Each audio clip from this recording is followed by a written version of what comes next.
Hello, I'm Sheriff Kevin Rambosk, and I want to welcome you to On Scene.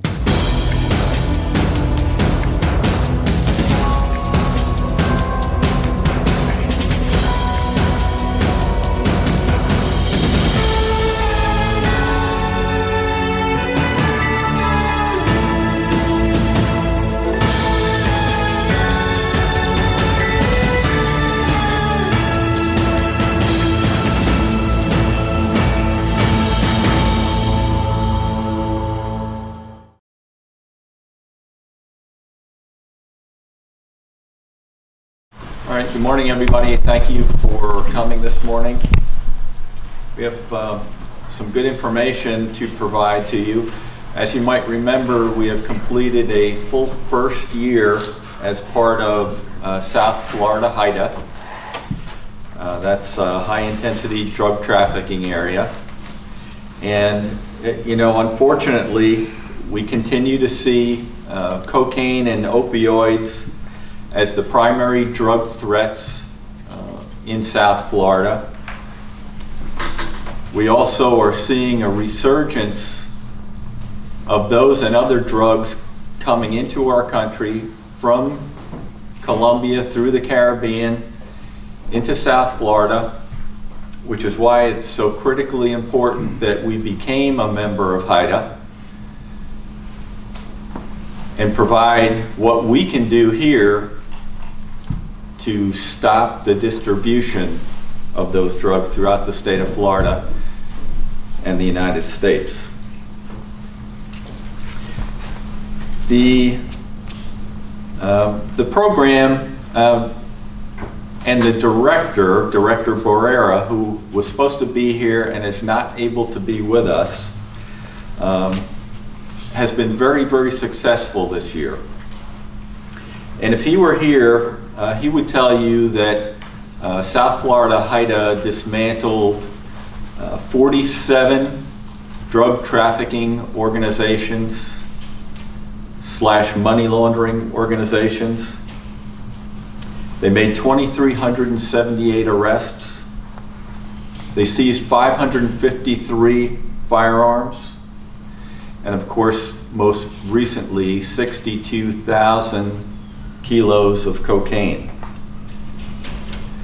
In total, their seizures are valued at more than $1.78 billion of drugs coming into the state of Florida. So HIDTA and the importance of it is critical. We've been a part of that for a little over a year and a half. But I can tell you that we've been working with HIDTA since 2006. We've been engaged in investigations throughout that time. We have seen great benefits over the last year and a half and even prior to our formal part of HIDTA. We not only help identify drug traffickers, dismantle and disrupt operations, but we also get funding for special investigations. Last year we got approximately $278,000. That can go for overtime, it can go for training, it can go for equipment. And those grant dollars again help us to provide a safer community. We also look at operational assistance for investigative purposes and intelligence assistance, where we share intelligence and they share with us. Since its inception and our partnership, we became involved in the Overdose mapping system. We were the first in the state of Florida to participate in that. And it actually started in the Baltimore HIDTA area. And that has helped us map 304 overdoses since its inception. And after the Congressman gets a chance to address you, I wanted to talk a little bit more about how we're tracking overdoses, but more importantly, how we're preventing overdoses and some of the statistics that we have seen there. So it's my great pleasure to introduce to you Congressman Diaz-Balart, who was instrumental in helping Collier County become a part of HIDTA this past year. Thank you, Sheriff. Good morning. How y'all doing?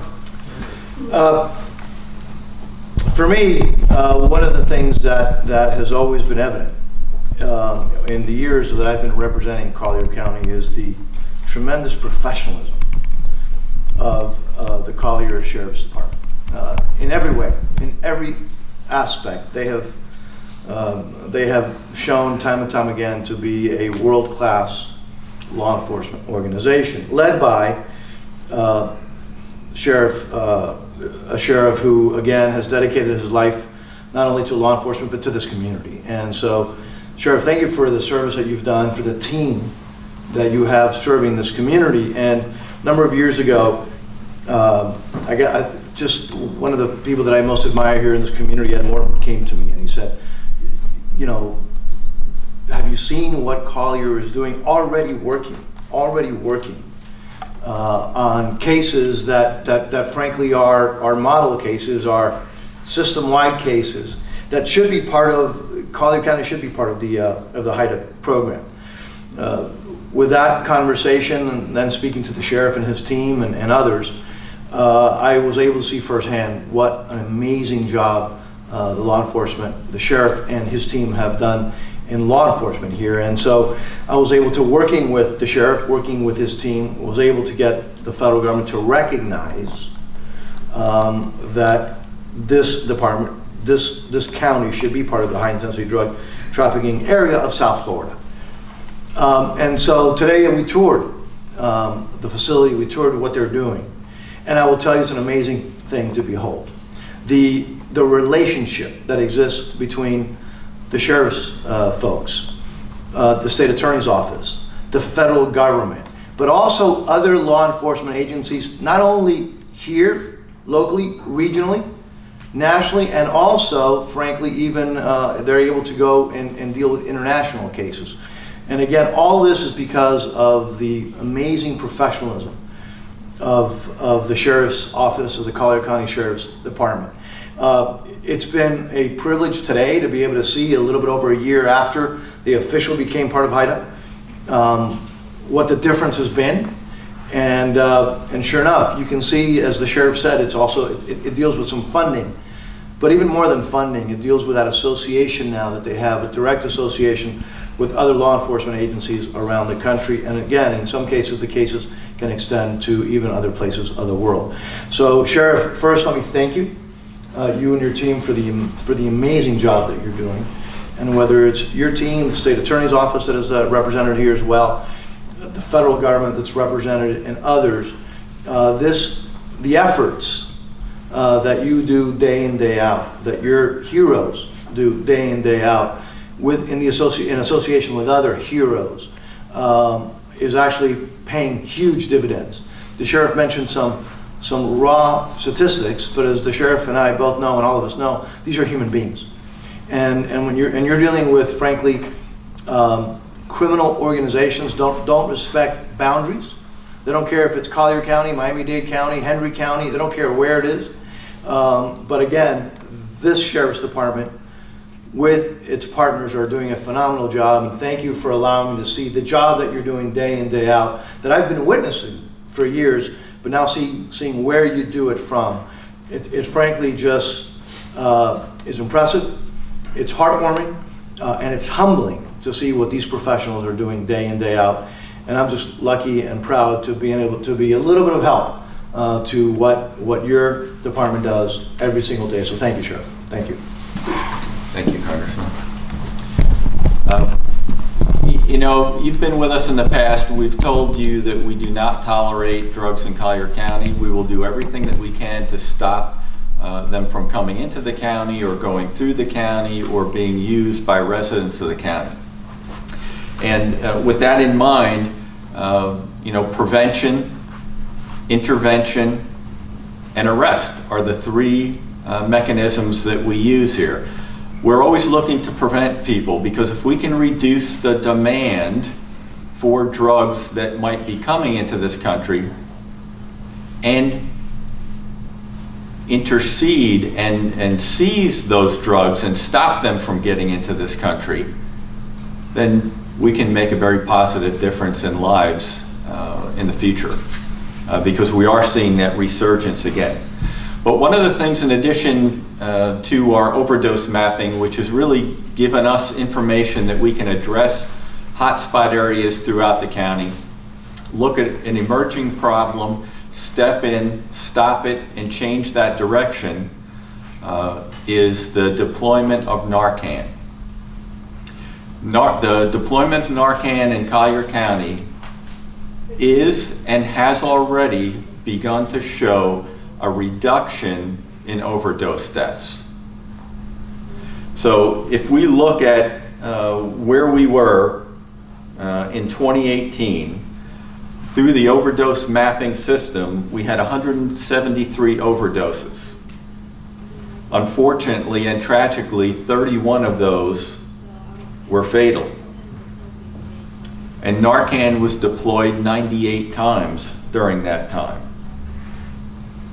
But if you look, since its inception, we have 49 resuscitations in the last year with the use of Narcan. That's potentially 49 people that could have died that did not. So far this year, we've responded to 59 overdoses. We've deployed Narcan 46 times, and we've only had 2 fatalities. So right away you can see between all of 18 and the start of 19, a dramatic reduction in overdose deaths. We'll keep you up to date on the statistics, and as the Congressman said, they're not statistics to us, although we have to keep them as numbers. They're individuals who tragically lost their lives due to addiction to drugs. And we'll do everything we can do to stop that in the future.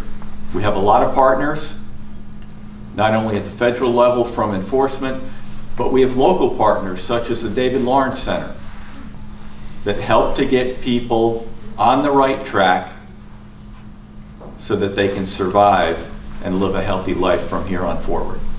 So from that, that ends the information that we have to provide. If you've got any questions, we've got some of our staff here that can respond.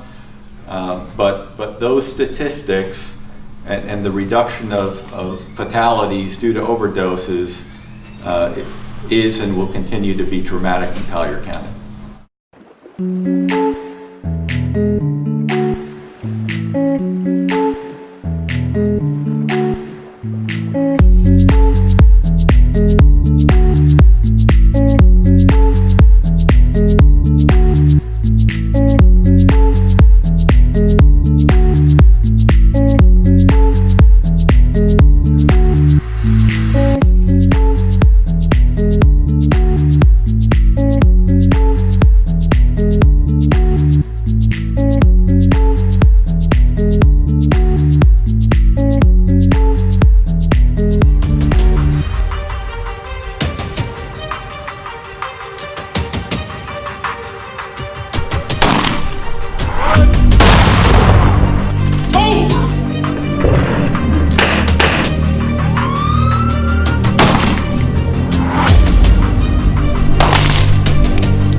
We hope you've enjoyed our program, and we look forward to seeing you next month. Thank you for being our partner for a safe community.